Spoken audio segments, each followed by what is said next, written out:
Hai guys, hari ini aku libur dulu dari kegiatan metik ataupun manen hasil tanaman sendiri. Karena badan aku kurang sehat, jadi aku terapi dulu 1 minggu ke depan. Jadi aku izin dulu ya guys dari kegiatan panen ataupun metik hasil tanaman sendiri. Mungkin beberapa hari ini juga akan libur karena memang aku bakalan rutin untuk terapi dulu dan fokus ke kesehatan karena kesehatan itu adalah yang paling utama. Kalian juga pasti setuju kan kalau kesehatan itu yang paling utama? Well guys, ini perjalanan aku pulang dari tempat terapi menuju rumah mamaku.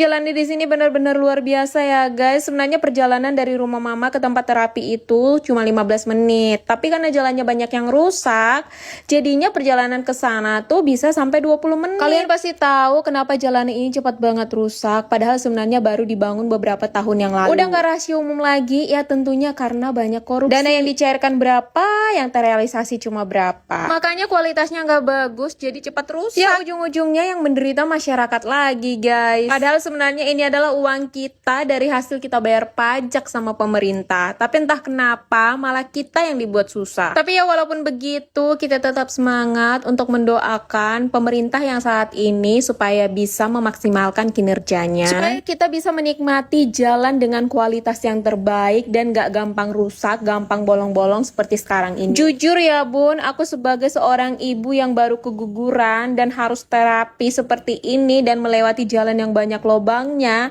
yang tadinya aku pergi untuk terapi berharap setelah pulang dari sana aku bakalan sehat, tapi sebenarnya di jalan pun aku udah capek dengan jalan yang berlobang ini. Gak bisa ngebayangin dengan kondisi orang yang sudah tua yang pergi berobat dari desa menuju kota negeri lama, yang mungkin mereka itu penderita sakit kayak misalnya radang persendian, patah tulang, rematik, vertigo. Mungkin mereka udah males duluan untuk melakukan pengobatan karena ngebayangi di jalan nanti jalannya itu bakalan rusak banget. Yang ada mereka makin pusing dan makin capek. Aku yang masih muda aja, yang masih umur 34 tahun melewati ini, sejujurnya hatiku itu menangis guys, badanku itu capek. Yang kedua, kita tahu sendiri kan, sumber penghasilan di daerah kita ini adalah sawit. Dan di sini banyak banget PT sawit. Dan udah nggak heran lagi dan nggak rahasia umum lagi kalau kita sering banget ngelihat truk yang membawa muatan yang melebihi kapasitas. Dan itu merupakan salah satu bentuk pelanggaran sebenarnya. Nah, itu salah satu yang menyebabkan jalan ini semakin cepat rusak. Tadi, pertama, kualitasnya nggak bagus, ditambah dengan mobil yang membawa muatan yang melebihi kapasitas yang seharusnya.